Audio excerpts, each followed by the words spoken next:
I've been telling people for years to try the Yakuza games, all the while knowing that deep down I was asking the impossible. I mean, jumping into such a lore-heavy series at its fifth major entry, I know it sounded like crazy talk. With Yakuza 0 though, that's no longer a concern. This is a prequel, it's an origin story, and it's set well before the events of nearly everything that's come in the series since. New players don't need to worry about getting buried under a mountain of politics and intrigue and inter-family drama, because this is ground zero. This is where the whole Yakuza story starts. And it's where you should all be starting, because this is 2017's first great video game. On paper, outsiders who've never enjoyed a Yakuza game must look at this stuff and think that this praise it's kind of crazy. It's a bizarre hybrid of an animated film and a beat 'em up that looks like an ill fit, and any attempt to marry the two is surely going to result in some kind of torn experience. How can you have a fighting game where you barely fight? And how can you try and tell a heartfelt story if you're constantly interrupting it with moments of just absolute comic absurdity? And yet the beauty of Yakuza 0, like its predecessors, is that these disparate elements all come together. It's honest and sincere enough with its saccharine moments that you really do start to care about the characters. But it's just the right kind of stupid throughout to have you expecting that for every moment of tenderness, you're going to be shown some dude later, shaking around his undies talking about jizz, and you will be 100% fine with that dichotomy, just because that's how Yakuza games are. For those who are new to the series, here's how Yakuza 0 basically works. You are taking control of two young Japanese gangsters. One is in Tokyo, the other one's in Osaka. The game's set in these exquisite little dioramas of both of those cities' red light districts, which are really modelled in astonishing detail. So much so that you've got a mini-map there, but you'll soon be navigating your way around based just on the landmarks that you recognise and shop signs that you see. Most of your time is spent either reading or sitting through cutscenes or running around the streets of Tokyo and Osaka between missions.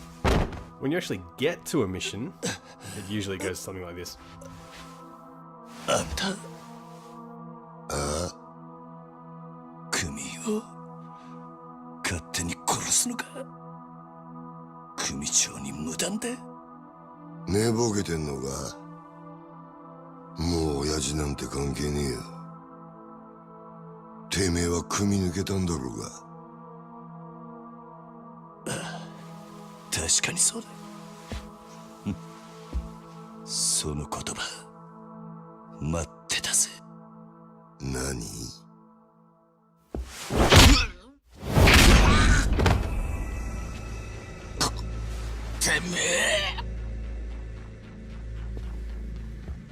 てめえ兄貴分に向かって何しやがる。兄貴分だと。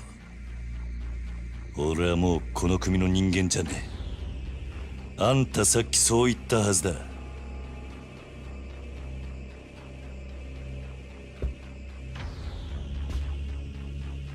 かかってくんのはあんたらの勝手だが、こっちも遠慮なく手出させてもらう。クゼの兄貴、こいつは俺がやらしてもらいます。任せる。好きにしろや。待て、あんたにはまだ話がある。俺にはねえ。どうせお前はここで死ぬんだ。もし生きて俺んとこまで来られたら話ぐらい聞いてやる。なら首洗って待ってろ。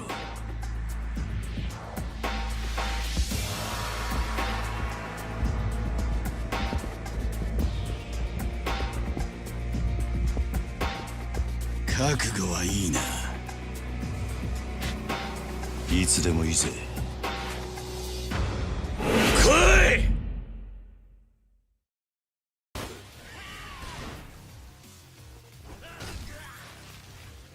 Combat in Yakuza 0 plays out sort of mostly the same as it has to the rest of the series. There's been enough tampering around the edges to encourage series veterans to experiment, but it's mostly the same. It's a very old-fashioned Japanese style of brawler, It's more Devil May Cry than Batman. So you'll either love its fast action and its propensity for combos, or on the other hand, you might just have to grit your teeth and put up with its twitchiness and over-reliance on creating you out with its waves of grunts if you want to get to the stuff that you're sort of really into with this game.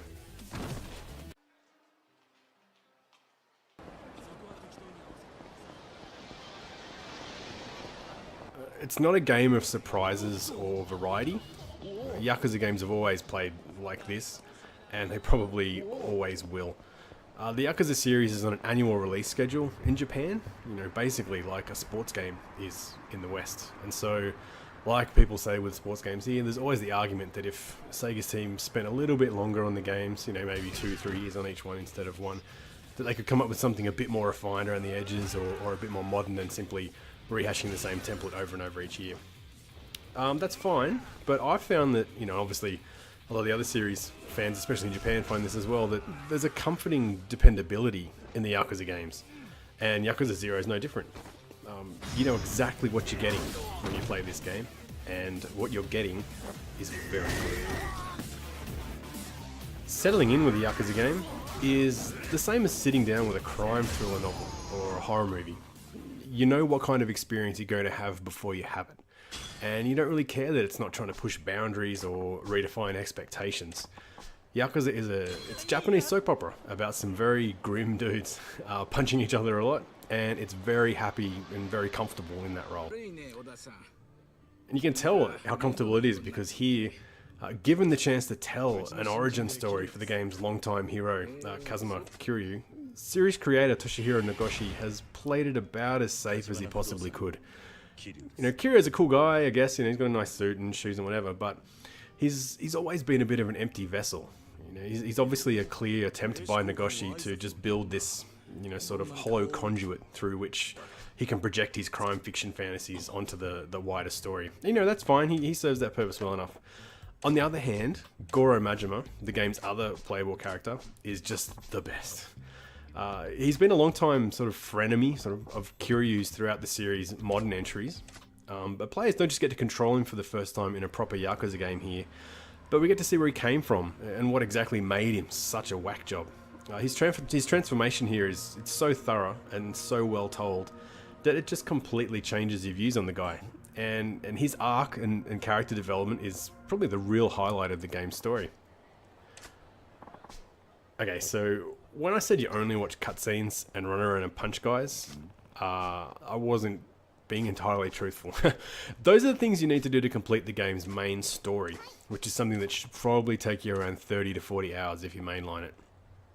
But there's a whole other side to Yakuza 0, and that's the fluff, which not only rounds out the experience of living as a gangster in a certain time and place, in this 80s Japan vibe, but it's at the heart of what makes Yakuza 0 such a great game.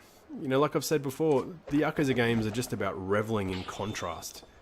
Tonally, 1 second you'll be crying over the body of a dead friend, and then literally 45 seconds later you're doing something silly like helping a busker take a piss, which, yes, is one of the side missions in this game. But the contrast extends to the stuff you can actually do in this game. The main storyline really asks you to do a little more than run a series of errands. It gets you to run around from point A to point B and do a lot of fighting. The rest of the world outside of this has a whole lot more to offer. You can manage a real estate empire, you can control, a fleet of hostesses, you can go bowling, you can play some baseball, you can sing karaoke, you can go to a number of sort of branded Sega arcades, you can even bet on these really strange underground catfights. It's mostly pointless, and it's all utterly ridiculous. Here you are playing as two grown men, up to their necks in this massive conspiracy involving notorious criminal enterprises. You're on the run, you're fighting for your life. Yet here you are wasting hours and hours singing 80s pop music, getting hammered at a bar. There's quests like helping small boys buy video games and trying to catch plush toys from a UFO catcher. Many of that stuff, a lot of that stuff's rudimentary. A lot of these minigames are quite basic, and they feel like they're only there so that Sega can say that they're there, that they can add a little to the game, and they're often quite dull to play. But they're also there to flesh out Yakuza's world, to remind you that everything you're doing in pursuit of your narrative goal is only a small part of a vibrant, living city. The Grand Theft Auto games do something similar with this, but there it makes sense because every GTA game is just one big running joke. Here it makes sense because in Yakuza games, the sincere and the absurd walk hand in hand, and it just wouldn't be a Yakuza game without them. I'm so happy that finally, the arrival of a prequel and the series debut on the PS4 in the West means that people who have put up with me singing Yakuza's praises for years have a great chance now to check it out and really fall in love with one of gaming's most unique and rewarding experiences. But there's also a slight dash of regret that for all of Yakuza 0's accessibility, it's not quite the best foot forward the series could have made with the opportunity.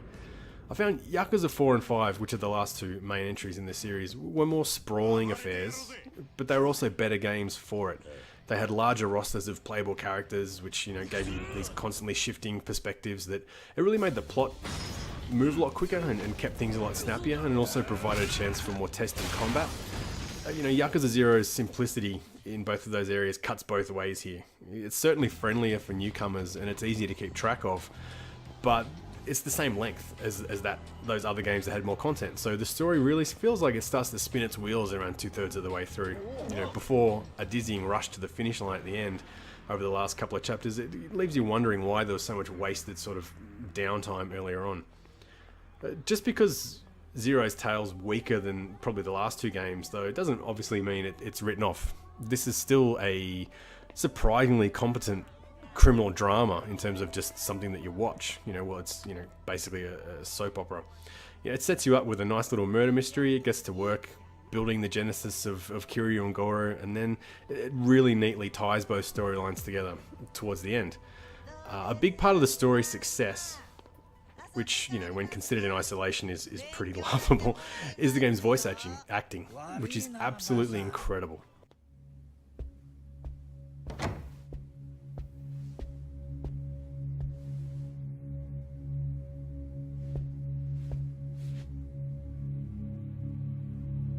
Oh, ずいぶん待たしてくれるじゃねえか。偉くなったもんだな。おう、キリ。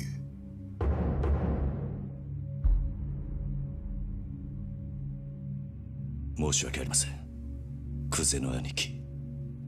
こんな昼間から東島組の幹部がガン首揃えてお前を呼び出した理由わかるよな。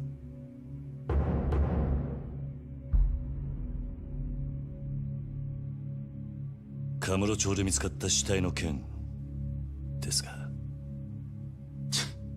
やっぱりてめえか。こりゃゴロどころじゃなくなっちまったな。なあ、クゼの兄貴。The Yakuza series is always, and this is especially true of the next game, Yakuza 6, it's gone out of its way to recruit famous Japanese actors to play important roles, and that policy continues here. You know, especially the three Dojima lieutenants, who are sort of the three adversaries that you face all the way through, are made up of a number of sort of A and B list Japanese actors who, you know, they're pretty famous in Japan, and they do an absolutely amazing job here. You know, as does the long-time voice actor for Goro, who's, you know, as you'll see from the highlights and stuff posted through this review, is an absolute nutcase.